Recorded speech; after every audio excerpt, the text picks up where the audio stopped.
ভবানীপুরে মমতা বন্দ্যোপাধ্যায়কে হারানোর ক্ষমতা স্বয়ং নরেন্দ্র মোদী ভোটে দাঁড়ালেও নেই। প্রচার করতে করতে বলছে, বাবা ভোট চাইতে এসছো, কি করে ভোটটা দেবো বলো তো, ভোটার তালিকায় তো নামই নেই। চমকে যাচ্ছি শুনে।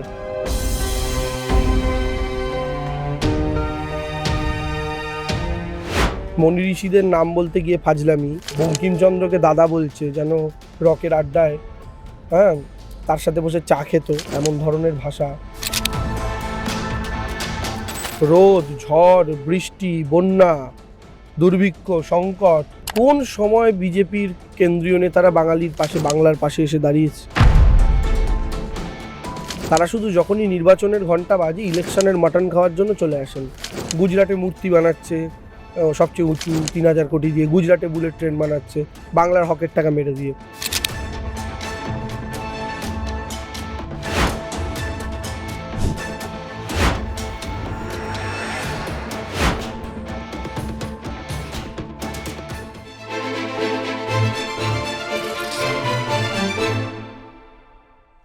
প্রার্থীর মুখোমুখিতে এই মুহূর্তে রয়েছি চুঁচুড়া বিধানসভা কেন্দ্রে। এই হুগলির চুঁচুড়া বিধানসভা নির্বাচনের সময় কার্যত চর্চার কেন্দ্রবিন্দুতে এসছে, কারণ এই কেন্দ্রের প্রার্থী দেবাংশু ভট্টাচার্য আমাদের সঙ্গে সরাসরি রয়েছেন। দাদা, প্রচার কেমন চলছে? প্রচার তো একদম ফাটাফাটি চলছে, একদম মানুষ খুব আশীর্বাদ করছেন, খুব সমর্থন করছেন, প্রচার খুব ভালো চলছে। আসছি দিদি, আসছি দাদা। ভালো চলছে, মানুষের সমর্থনও ভালো পাচ্ছি। মা কাকিমারা বুকে জড়িয়ে ধরছেন, আগলে নিচ্ছেন, দাদারা কাকারা। সোনাদা ট্রেনে চলো গো, দেরি হয়ে গেছে। তো ভালোই পাচ্ছি, ভীষণ পজিটিভ। দুপুরবেলা কাটিয়ে বিকেলবেলা প্রচারে যাচ্ছ, দুপুরবেলা মাছ ভাত খেয়ে, পাশেই হুগলি নদী, মাছ ভাত খেয়ে যাচ্ছ। বিজেপিতে বলছে বাংলায় ক্ষমতায় আসলে আর মাছ মাংস খাওয়া যাবে না, তার মধ্যেই প্রচার তোমার। ওই যে মাছ যদি কাটতে আসে বাঙালির থেকে কোনোদিন রবীন্দ্রনাথ কেরো না, বাঙালির থেকে কোনোদিন নেতাজি কেরো না, বাঙালির থেকে কোনোদিন রসগোল্লা কেরো না, আর বাঙালির থেকে কোনোদিন মাছ ভাত খেরো না, আর বাঙালির থেকে কোনোদিন তার কি বলবো আত্মসম্মান, আত্ম অভিমান কেরো না। তাহলে বাঙালি কিন্তু ভয়ঙ্কর হতে পারে, সেটা ব্রিটিশ দেখেছে। বাঙালি এমনি শান্তিপ্রিয় জাতি, ঝুট ঝামেলায় থাকা পছন্দ করে না, ঝামেলা অশান্তি এড়িয়ে চলে, নিজেদের মতো থাকতে ভালোবাসে, কালচারে মেতে থাকে, নাচে, গানে, আবৃত্তিতে, আঁকায়, কবিতায়, সাহিত্যে। কিন্তু এই বাঙালিকে যদি একবার খেপিয়েছো, এগুলো কিছু কাটতে গেছো, এই বাঙালি ভয়ঙ্কর। তো বিজেপিকে খুব সাবধানে থাকতে হবে রাজনৈতিকভাবে, কারণ এর আগে বহু দল এসছে গেছে, কেউ এরকম বাঙালি সংস্কৃতি নিয়ে ছেলেখেলা করেনি। মনি ঋষিদের নাম বলতে গিয়ে ফাজলামি, বঙ্কিমচন্দ্রকে দাদা বলছে যেন রকের আড্ডায় তার সাথে বসে চা খেত, এমন ধরনের ভাষা। তারপর কখনো বলছে রবীন্দ্রনাথ ঠাকুরের জন্মস্থান বীরভূমের বোলপুরে, আবার কখনো বঙ্কিমচন্দ্র চট্টোপাধ্যায়ের নাম উচ্চারণ করতে গিয়ে এমন উচ্চারণ করছে যে সেটা আমরাই বুঝতে পারছি না কার নাম বলছে। তো এগুলো তো আছেই, তার সঙ্গে দিল্লিতে বিজেপি বিধানসভা নির্বাচনে জেতার পরই বাঙালিদের মাছের দোকানে ভাঙচুর ইত্যাদিগুলো আমরা দেখেছি। ফলে স্বাভাবিকভাবে বাঙালি ভীষণ তিতিবিরক্ত, আর তার উপরে বাঙালির জাত্যাভিমান নিয়েও প্রশ্ন তুলেছে বিজেপি। বাঙালির অধিকার, আত্মসম্মানও কেড়ে নেওয়ার চেষ্টা করছে। যে বাঙালি দেশকে স্বাধীন করেছে, আজকে সেই বাঙালিকে বলা হচ্ছে যে তুমি এদেশের মানুষ কিনা প্রমাণ করো, বুথে বুথে মানুষের নাম বাদ দেওয়া হচ্ছে। এই অত্যাচার, তো এই অত্যাচারগুলো জবাব তো মানুষ দেবে। এই সময় দাঁড়িয়ে যখন 26-এ নির্বাচন দোরগোড়ায়, সেই সময় বাংলার রাজনীতিতে বিধানসভার ভরকেন্দ্র বলা হচ্ছে ভবানীপুরকে। গতবারে ছিল নন্দীগ্রাম, এবারে ভবানীপুর।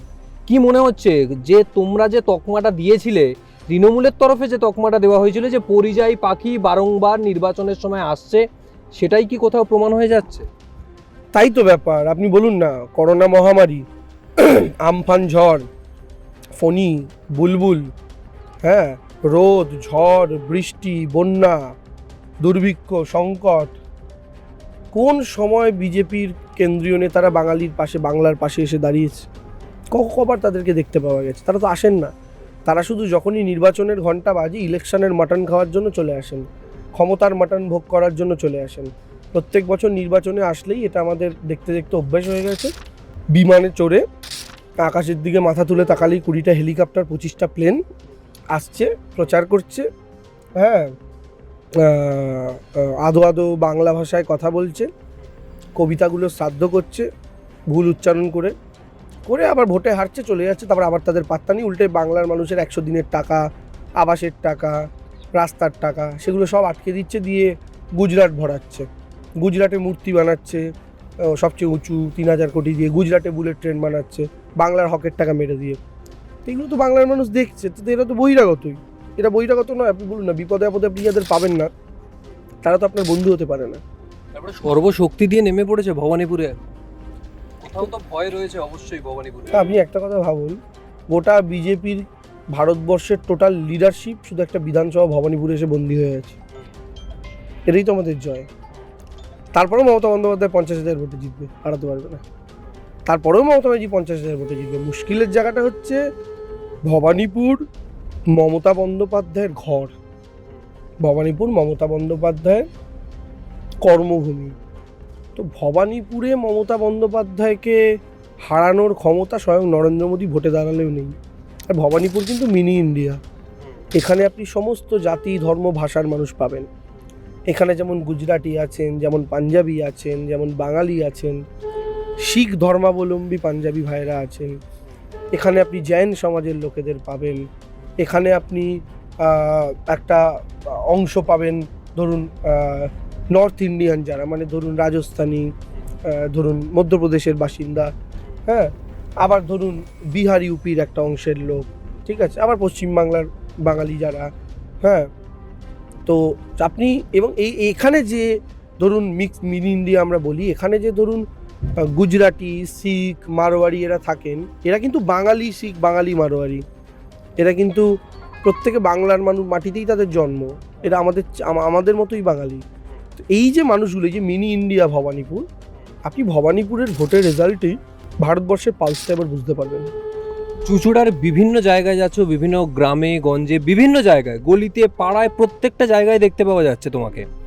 এই সময় দাঁড়িয়ে এসআইআর পরবর্তী সময় এমন কি কোনো কথা, বা যাদের সঙ্গে কথা বলা হচ্ছে, গিয়ে গিয়ে কথা বলছো, তারা কি এমন কিছু বলছে যে এসআইআর এর ফলে আজকে বিপদে বা নাম বাদ গেছে, এরকম কি দেখতে পাচ্ছ? হ্যাঁ, প্রতিটা বুথে 2 জন 4 জন 5 জন 10 জন করে জ্যান্ত মানুষ তাদের ভোটের নাম কেটে দিয়েছে, যারা দশকের পর দশক, বছরের পর বছর আছে, ঠিক আছে। মুসলিম এলাকায় তো বাদ দিয়েছে, বাদ দিন, ওটা তো জানা কথা ছিল ওরা করবেই, ঠিক আছে। আমি বলছি হিন্দু এলাকাতেও মারা কাকিমারা শাঁখা সিঁদুর পলা পড়া, যাদের নিজেদের নাম 2002-এর তালিকায় রয়েছে, সেই সমস্ত মানুষদেরও নাম বাদ দিয়েছে, ঠিক আছে। এবং তারা আসছেন, কেউ কান্নাকাটি করছেন, কেউ চিন্তা করছেন, কেউ ভয় পাচ্ছেন। তো এই সব জিনিসগুলোই তো আমাদের দেখতে হচ্ছে। আপনারা যদি প্রচারে থাকেন, আপনারা দেখবেন এরকম কত মানুষ বুথে বুথে প্রচার করতে করতে বলছে, বাবা ভোট চাইতে এসছো, কী করে ভোটটা দেবো বলো তো, ভোটার তালিকায় তো নামই নেই। চমকে যাচ্ছি শুনে, খারাপ লাগছে, কষ্ট হচ্ছে, অসহায় লাগছে মানুষগুলো। কি মনে হচ্ছে চুঁচুড়া কেন্দ্রে তুমি প্রার্থী? তোমার সাথে কথা বলার আগে তোমার এই এলাকা যেখানে রয়েছে বা আশেপাশে বিভিন্ন জায়গায় ঘুরে দেখছিলাম, কথা বলছিলাম বিভিন্ন লোকের সাথে। বহু লোক যেমন তৃণমূলের হয়ে বলছেন যে তৃণমূল এবারে জিতবে, গতবারে অসিত মজুমদার ছিলেন, এবারে দেবাংশু প্রার্থী হয়েছে, নতুন প্রার্থী জিতবে। কিন্তু বহু লোক বলছে দেবাংশু তো এখনো চুঁচুড়া কেন্দ্রটাকেই চিনতে পারলো না, কি করে জিতবে। আমার কথা হচ্ছে, আপনি কাদের সাথে কথা বলেছেন আমি বলতে পারবো না, আশা করি তারা সাধারণ মানুষই, রাজনৈতিক কর্মী নন। তো আমি একটা কথা আপনাকে বলি, আমার বিরোধী প্রার্থীর তরফ থেকে এই কথাটা বলা হচ্ছে যে আমি তো লোকাল, আমি তো স্থানীয়, দেবাংশু বাইরে থেকে এসছে, ও যতদিনে চুঁচুড়াকে চিনবে আমি ততদিনে চুঁচুড়া জিতে বেরিয়ে যাব। এ কথা যদি সত্যি হয় তাহলে একথাও সত্য যে নরেন্দ্র মোদী, অমিত শাহ বাইরে থেকে এসে যতদিনে বাংলা চিনবেন ততদিনে দিদি বাংলা জিতে বেরিয়ে যাবেন, এ কথাও সত্য। 2 নম্বর কথা হচ্ছে, আমি নলডাঙ্গাতে বাড়ি নিয়েছি, এখানে এসে থাকছি। এই কদিনে আমি যেভাবে চুঁচুড়া ঘুরেছি, চুঁচুড়ার মানুষের যেখানে যাচ্ছি, বহু মানুষ যেমন দিদির উন্নয়নের প্রশংসা করছেন, কাজের প্রশংসা করছেন, আগের বিধায়কের কাজের প্রশংসা করছেন, হ্যাঁ, কাউন্সিলর পঞ্চায়েত সদস্যদের সারাক্ষণ পাওয়া যায় সে বিষয়ে প্রশংসা করছেন। কিছু কিছু মানুষ তো ধরুন বলছেন যে দাদা অনেক কাজই হয়েছে, কিন্তু এই রাস্তাটা একটু ভেঙে গেছে, এটা ঠিক হয়ে গেলে ভালো হয়। এখানে একটু নর্দমাটা একটু জ্যাম হয়ে গেছে, পুরো ইয়ে হয়ে পলি জমে গেছে, এটা একটু ডিপ ক্লিন করালে ভালো হয়। কিংবা আমাদের এখানে পথবাতিতে অনেক দিন ধরে কাটা ল্যাম্পপোস্টে, এটা ঠিক করলে ভালো হয়। অভিযোগগুলো জানাচ্ছে হ্যাঁ, হয়নি এতদিন। না এতদিন হয়নি না। আমি আবার বলি, development is a continuous process, এটা চলতে থাকে। আপনি আজকে একটা লাইট লাগিয়ে দিলেন মানে কি আমার নাতি ওই লাইটের আলো পাবে? হয়, আলো তো কাটবে। আপনি আজকে একটা রাস্তা তৈরি করলেন, আপনার নাতি ওই রাস্তায় হাঁটবে? ওই রাস্তাটা ভাঙবে, রিপেয়ার হবে, রিকনস্ট্রাক্ট হবে, আলো কাটবে, আলো বদলাতে হবে, আলোর ধরন পাল্টাবে। এক সময় তো আমরা রাস্তায় রাস্তায় হলুদ বাল্ব দেখতাম, হ্যাঁ, এখন সেই জায়গা থেকে এলইডি লাইট এসছে, অনেক ডিপ আলো, অনেক কম ইলেকট্রিক খরচা হয়, সাদা রঙের আলো, ঠিক আছে। তো এগুলো তো পরিবর্তন আমরা দেখেছি চোখের সামনে, ঠিক আছে। তো সেই সমস্ত জায়গা থেকে মানুষ বলছেন, চুঁচুড়ার মানুষের অনেকগুলো ইমোশনাল, অনেকগুলো সেন্টিমেন্টাল দাবি দাবা রয়েছে।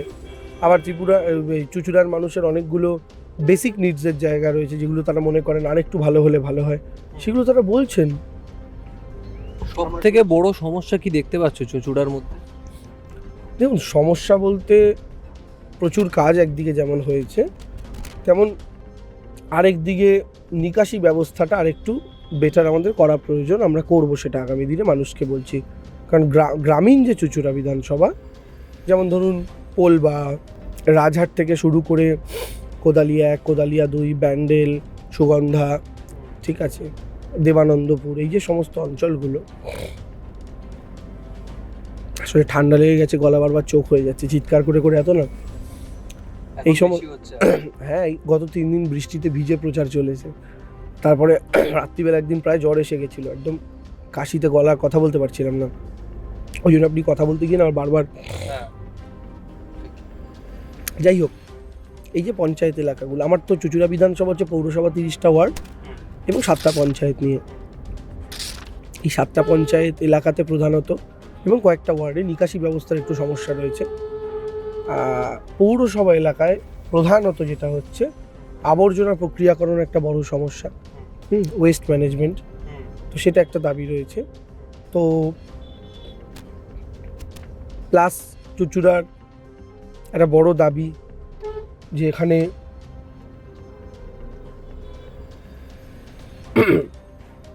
একটা মেডিকেল কলেজ করা, চুঁচুড়ার যে ইমামবাড়া হসপিটাল, সেই হসপিটালের পরিকাঠামোগত উন্নয়ন। চুঁচুড়া একটা সেন্টিমেন্টাল দাবির মধ্যে, একটা সেন্টিমেন্টের জায়গার মধ্যে এটাও রয়েছে যে মহসিন কলেজ, সেই কলেজকে বিশ্ববিদ্যালয়তে পরিণত করা, ঠিক আছে। এরকম অনেক কিছু দাবি দাওয়া মানুষের রয়েছে এবং সেগুলো নিয়ে আমরা সিরিয়াসলি চিন্তাভাবনাও করছি, দলের উচ্চ নেতৃত্বের কাছে জানিয়েওছি এবং আমাদের দলের উচ্চ নেতৃত্ব সেগুলো নিয়ে যথেষ্ট পজিটিভ ইঙ্গিতও দিয়েছেন। তো ফলে অনেক দাবি দেওয়া মানুষের রয়েছে, অনেক কাজ যেমন হয়েছে, অনেক কিছু মানুষেরও দাবি দেওয়াও রয়েছে। আগামী দিনে আমরা সেগুলো পূরণ করতে পারবো বলেই আমাদের বিশ্বাস। এবং সেটা একটা প্রশ্ন রাখবো তোমার কাছে, হুগলি জেলার মধ্যে মোট 18টা বিধানসভা কেন্দ্র, যার মধ্যে এবারে 10টা বিধানসভা কেন্দ্রেই নতুন মুখ। শুধু হুগলি বলবো না, হুগলির সাথে যদি তোমাদের বসিরহাট সাংগঠনিক জেলার কথা বলি, 7টা বিধানসভার মধ্যে 6টাতেই নতুন মুখ। এরকম বহু জায়গায় আমরা দেখলাম, কিন্তু হুগলিতে এত মেজরিটির পরিমাণ, 18টার মধ্যে 10টা জায়গাতেই নতুন মুখ, তার মধ্যে তুমিও একজন প্রার্থী। কেন এই সিদ্ধান্ত নিতে হলো? পুরনোদের ওপর কি কোথাও আস্থা নেই, বা এমন কোনো কারণ রয়েছে যাতে এতদিন যারা বিধায়ক ছিলেন তাদের ওপর দল আর আস্থা রাখতে পারছে না? দেখুন, আমি একথা বিশ্বাস করি না। আমি মনে করি যে কোনো জায়গায় change is the only constant, ঠিক আছে। পরিবর্তনই একমাত্র স্থিতিশীল জিনিস, এটাই স্বাভাবিক নিয়ম। আজকে যেমন আমি প্রার্থী হয়েছি, আমি বিধায়ক হব, আমি কাজ করব, একদিন তো আমাকেও সরে যেতে হবে, নতুন কাউকে জায়গা করে দিতে হবে। আপনি আজকে R+-এর মাইক ধরে ইন্টারভিউ নিচ্ছেন, একদিন আপনার সিনিয়ররা করতেন এটা, আজকে আপনি করছেন, তাই তো? তো স্বাভাবিকভাবে পরিবর্তন, নতুন মুখ আসা, এটা খুব ন্যাচারাল একটা ব্যাপার। তার মানেই সবসময় এই ব্যাপারটা নয় যে কেউ খারাপ কাজ করেছেন বা কেউ ইয়ে করেছেন সেই কারণে। স্বাভাবিকভাবে আমরা 3টে টার্ম ক্ষমতায় আছি, এবার চতুর্থ টার্মের জন্য লড়াই করছি। তো সেই চতুর্থ টার্মে অনেক নতুন প্রজন্মকে, অনেক নতুন মুখকে জায়গা করে দিতে হবে একটা খোলা হাওয়ার জন্য, একটা খোলা বাতাসের জন্য। তো সেই জায়গা থেকেই পার্টি চিন্তাভাবনা করেছে, বসিরহাট সাংগঠনিক জেলা বলুন, হুগলি বলুন, এবং এখানে যে সিনিয়র নেতৃত্বরা ছিলেন তাদের প্রত্যেককেই দল ভবিষ্যতে বৃহত্তর কাজে লাগানোর চিন্তাভাবনা করেছে। ঠিক আছে, তো সেটা তো আজকের দিনে দাঁড়িয়ে আমি আপনাকে প্রেডিক্ট করতে পারবো না। কিন্তু তৃণমূল কংগ্রেস 2021-এ আপনার যদি মনে থাকে, ডাবগ্রাম ফুলবাড়ি বিধানসভা থেকে গৌতম দেব দাঁড়িয়েছিলেন, তিনি পরাজিত হয়েছিলেন, যদিও মার্জিন অনেকটা কমিয়ে এনেছিলেন। তিনি সম্ভবত 80,000-এ আমরা পিছিয়ে ছিলাম লোকসভায়, 70-80,000-এ, সেটাকে কভার করে প্রায় 21-22,000-এ এনেছিলেন, কিন্তু জিততে পারেননি। সেই গৌতম দেবকে কিন্তু পরবর্তীকালে শিলিগুড়ি কর্পোরেশনের মেয়র করা হয়েছিল। তো ফলে আমাদের দল সবাইকে কাজে লাগায়, বিভিন্ন জায়গাতে কাজে লাগায়, এবং আগামী দিনেও যাদেরকে হয়তো দল টিকিট দিতে পারেনি তাদেরকে বিভিন্নভাবে কাজে লাগাবে। এটার সাথে আমার মনে হয় না অন্য কোনো সেই অর্থে সেরকম কোনো বিষয় রয়েছে ভাবনা চিন্তার মতো। এর আগে 24-এর লোকসভা নির্বাচনে দল তোমাকে প্রার্থী করলো, তারপর 26-এর বিধানসভা নির্বাচন। 24-এর লোকসভা নির্বাচনে প্রার্থী হওয়ার পর তুমি এর আগেও বলেছো যে কোনো ক্যারাম কমিটিতেও আমি কোনোদিনও প্রার্থী হইনি। এখানে প্রার্থী হওয়ার পর আবার যখন পুনরায় বিধানসভা নির্বাচনে দল তোমার উপর ভরসা রাখছে, কোথাও কি ওই তমলুকে লোকসভা নির্বাচন থেকে কোথাও কি কোনো শিক্ষা পাওয়া গেছে যার ফলে এখন বিধানসভা নির্বাচনে সুবিধা হবে? অনেক বেশি। দেখুন, তমলুকের একটা বিষয় হচ্ছে, তমলুকে একটা সাংগঠনিক দুর্বলতা আমাদের ছিল, চুঁচুড়ায় সেই সমস্যাটা নেই। এখানে অসিত এতদিন এমএলএ ছিলেন, এখনও এমএলএ আছেন, যে কাউন্সিলররা রয়েছেন, পঞ্চায়েত সদস্যরা রয়েছেন, তারা প্রত্যেকে দলের সংগঠনটাকে যথেষ্ট স্ট্রংলি ধরে রেখেছেন। ফলে এখানে সংগঠন নিয়ে সমস্যা নেই, যেটা ওখানে ছিল। ওখানে একটা জেলা, যেখানে জানেন শুভেন্দু অধিকারী উল্টো দিকে গোটা জেলাটাকে নিয়ন্ত্রণ করছেন তার অর্থবলের বিনিময়ে, সেখানে একজন নতুন ক্যান্ডিডেট হিসাবে আমার পক্ষে সেই অর্থবলে তাকে কন্টেস্ট করা তো সম্ভবপর নয়। তারপরে কিছু নেতা ছিল, কিছু মানুষ ছিলেন যারা ধরুন খুব একটা পজিটিভ রোল প্লে করেননি। তো কারা তারা আমি আলাদা করে এখন আর কিছু বলবো না। তো সেই প্রবলেমগুলো তো সেই সময় ছিল। আজকের দিনে দাঁড়িয়ে চুঁচুড়াতে সেই 2024-এর লোকসভার মতো ওই অর্থে তো সেই প্রবলেমগুলো নেই। হ্যাঁ, তো শিক্ষা অনেক কিছুই পেয়েছি। একত্রিতভাবে ইলেকশন লড়া, গুছিয়ে ইলেকশন লড়া, হ্যাঁ, এবং বুথ টু বুথ মনিটরিং। আমার একটা টিম আছে, যে টিমটা ধরুন বুথ টু বুথ মনিটরিং করছে। প্রত্যেকটা বুথের ওয়ার্ড প্রেসিডেন্ট বলুন, জিপি মেম্বার বলুন, তাদের সাথে নিয়মিত কলিংয়ে যোগাযোগ রাখছে। আমার বিধানসভা হচ্ছে বাংলার সবচেয়ে বড় বিধানসভা বুথ সংখ্যার নিরিখে, যেখানে অ্যাভারেজে 250, 260, 270টা বুথ হয় ম্যাক্সিমাম। সেখানে আমার বিধানসভায় 362টা বুথ, প্রায় 3 লাখ ভোটার। তো ফলে ন্যাচারালি এটা একটা মানে বড় বিধানসভা। কিন্তু আমার অসুবিধা হচ্ছে না, তার একটা মূল কারণ হচ্ছে আমি লোকসভা লড়ে এসেছি। ফলে 7টা বিধানসভায় একটা লিমিটেড টাইমের মধ্যে ক্যাম্পেইন করেছি। ফলে সেই জায়গা থেকে দাঁড়িয়ে একটা বিধানসভায় ক্যাম্পেইন করছি এখন, 7টা অঞ্চল, 30টা ওয়ার্ড। আমার পক্ষে এরিয়াটা ছোট হয়েছে, সেটা একটা সুবিধাজনক জায়গাতে গেছি। তো সব মিলিয়ে অনেক কিছুই শিক্ষা নিয়েছি 2024 থেকে। আমার ধারণা সেই 2024-এর শিক্ষা এবার কাজে লাগবে। কি মনে হচ্ছে কতটা আশাবাদী জেতার ব্যাপারে? এই যে চুঁচুড়া কেন্দ্রে তুমি দাঁড়ালে, এখানে জেতার পর একদিকে আশাবাদী তোমার কাছে প্রশ্ন রাখলাম, এবং শেষ প্রশ্ন, যদি যেত প্রথম কাজটা ঠিক কি করবে? যদির প্রশ্ন নিয়ে আমরা জিতছি, প্রথম কথা। 2 নম্বর কথা, আশাবাদী নই, আমরা নিশ্চিত। 3 নম্বর কথা, অনেকগুলো প্রথম কাজ বলতে অনেকগুলোই প্রথম কাজ আছে। বড় যে কাজগুলো, ওগুলো নিয়ে সরকারের সাথে ইমিডিয়েটলি আলোচনায় বসা জেতার পরই। চুঁচুড়া এবং ব্যান্ডেল রেল স্টেশনের উপর দিয়ে ফ্লাইওভার, সেই ফ্লাইওভারটা শুধু তো রাজ্য সরকার করলে হবে না, রাজ্য সরকার রেলকে মিলিতভাবে করতে হবে। তার জন্য রেলের শরণাপন্ন হওয়া প্রয়োজনে রাজ্য সরকার তো আমাদের থাকবেই।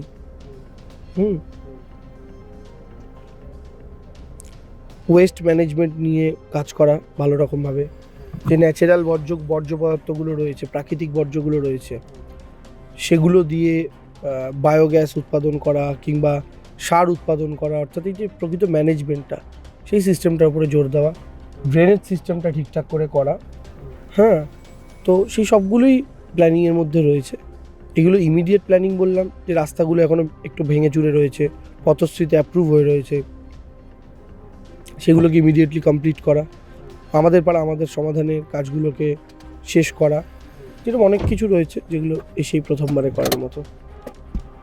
এতক্ষণ কথা বলছিলাম হুগলি জেলার চুঁচুড়া বিধানসভা কেন্দ্রের তৃণমূল কংগ্রেসের প্রার্থী দেবাংশু ভট্টাচার্যের সঙ্গে। তিনি জিতবেন এমনটাই বলছেন তিনি, এবং জেতার পর তার প্রথম কি কাজগুলো হবে, কি কাজ করবেন মানুষের জন্য, সেটাও তিনি ঠিক করে ফেলেছেন। আরও অন্যান্য খবর নিয়ে বিভিন্ন সময় আসবো। আজকের মতো বিদায় নিচ্ছি। ক্যামেরা কৃষ্ণেন্দু মজুমদারের সঙ্গে রিক, আর প্লাস নিউজ, হুগলি।